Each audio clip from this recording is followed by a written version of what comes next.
আজকে নিমাই চন্দ্র পাল, 71 বছর বয়স, ঘুমা নেতাজি নগরে বাড়ি।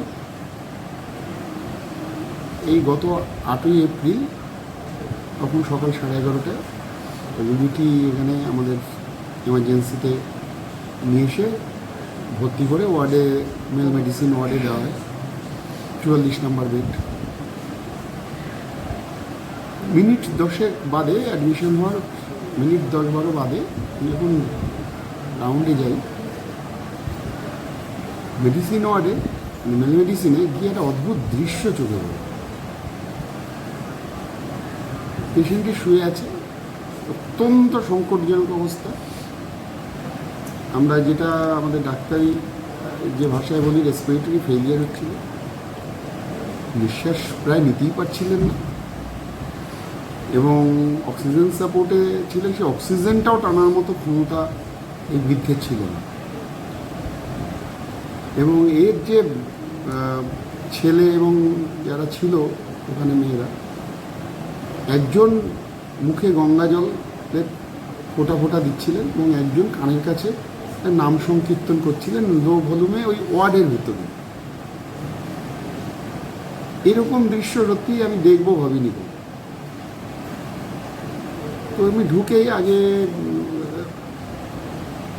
ওনাদেরকে বললাম যে ওখান থেকে পেশেন্টের কাছ থেকে একটু বেরিয়ে আসতে, এবং পেশেন্টটাকে যখন দেখার পরে সত্যি মানে এতটাই খারাপ যে কোনো মুহূর্তে মানে মারা যেতে পারে, এরকমই অবস্থা। এবং বাড়ির লোক সেটা নিশ্চিতভাবেই ধরে নিয়ে তারা একদম শেষ যে আমাদের সংস্কার থাকে সেই কাজগুলো তারা করছিল। ওই অবস্থায় দেখে, এবং আমরা তো চিকিৎসক, শেষ বলে কিছু হয় না, চিকিৎসা শাস্ত্রে শেষ বলে কিছু হয় না। তো একটা জেদ চাপে আর কি বলে যায়। তো আমরা ওনাকে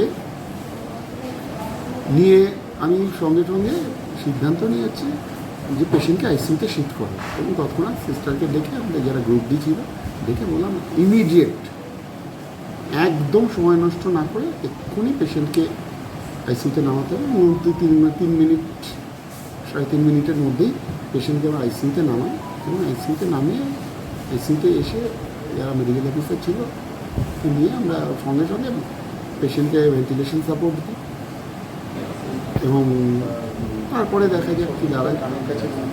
এরকম আমরা এবার লড়াইটা শুরু করি, এবং এখানে এই লড়াই চলতে থাকে। 2 দিন ছিলেন ভেন্টিলেশনে, তারপরে ভেন্টিলেশন থেকে বাইপ্যাপ থেকে নর্মাল অক্সিজেনে, আবার পেশেন্ট খারাপ হয়ে গেল, আবার বাইপ্যাপে দিতে হলো, আবার একদিন 1.5 দিন বাইপ্যাপে রেখে আবার নর্মাল অক্সিজেন সাপোর্টে। এই করে আমাদের যেটা 1 বৈশাখ 15ই এপ্রিল পেশেন্ট অনেকটাই সুস্থ। আমরা পেশেন্টকে জেনারেল ওয়ার্ডে শিফট করি, এবং জেনারেল ওয়ার্ডে রেখে গতকাল পর্যন্ত পর্যবেক্ষণে রেখে উইদাউট, এখন সবথেকে বড় কথা, উইদাউট অক্সিজেন সাপোর্ট ছাড়াই উনি খাওয়া দাওয়া করতে পারছেন, কথাবার্তা বলতে পারছেন।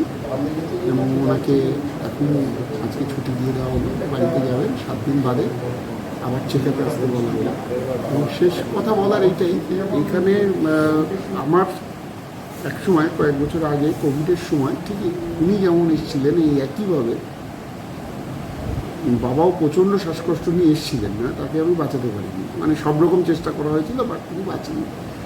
কিন্তু সত্যি কথা বলতে কি, যে আজকে যখন ওনাকে যখন দেখেছিলাম তখন একটা হয়েছিল যে সেবার হেরেছিলাম, বাট এবারের লড়াইটা কিন্তু আমরা জিতেছি। এটাই সব থেকে বড় প্রাপ্তি, বড় সার্থকতা। উনি সুস্থ হয়ে বাড়ি যাচ্ছেন, এটা একটা বড় মানসিক তৃপ্তি। আমার হলো দমের কষ্ট, আজ তো নতুন না, 10-12 বছর দমের কষ্ট যখন হয় তখন আমি আর দৌড়ায় থাকি না, তখন রুলাইজা, ডোলিন, বডিকর, টানা পাম এগুলো থাকে, কিন্তু তাও নিয়ন্ত্রণে হসপিটালে আসতে হয়, এত করতে পারি না। হ্যাঁ, যাও কেটে গেছে, যাও এখন একটু সুস্থ আছে, যাও বেশি একটা অসুবিধা। আপনার কি মনে আছে কি হয়েছিল? হ্যাঁ, যখন মনে হয়েছিল ওই তখন মাথার মধ্যে ঘুরেছিল, অস্থির করে খোলা আছে তো, তা কিন্তু প্রথমবার যখন আসলাম তখন আমার অতটা খেয়াল নাই যে সুগার মিষ্টি খাতে যায়, শুকাই নেই কিছু না, আশেপাশে সেরকম রাত বাজে 1টা 2টা, সেই এগুলো দাঁড়াই হচ্ছে যে ও কি আর ডাক্তার নেই, সেই হসপিটালে নিয়ে এসে ওরা সুগার ফল করেছে, সুগার কমে গেছে। তো সুগার কমে গেলেও মিষ্টি খাবা, বালতিও খাবা, বালতিও সুগার ফল করে, কমে গেলেও সুগার। এই যে সরকারি হাসপাতালে এসে এবং আপনার খুব সংকটজনক অবস্থা ছিল, তার মধ্যে সুস্থ হলেন, এই কৃতিত্ব কাকে দেবেন? সরকারকে দেবো এবং ডাক্তারবাবু আপনারা আসুন, আপনাদের সবার আগে ধন্যবাদ আপনাদের। হ্যাঁ, তো ডাক্তারবাবু তো আমার বেড়ে গেছে, সবার আগে ডাক্তারবাবুর ধন্যবাদ আগে, তারপরে আপনারা সবাই আছে। আমি সুস্থ যে কদিন থাকবো, আমার মুখে ওই নাম কাম ছাড়া আর এটা সুনাম ছাড়া আর কিছু করতে পারবো না, তাই বাঁচে থাকছি বলতে পারবেন। আপনার নাম? নাতি নাতি আপনার নাম কি?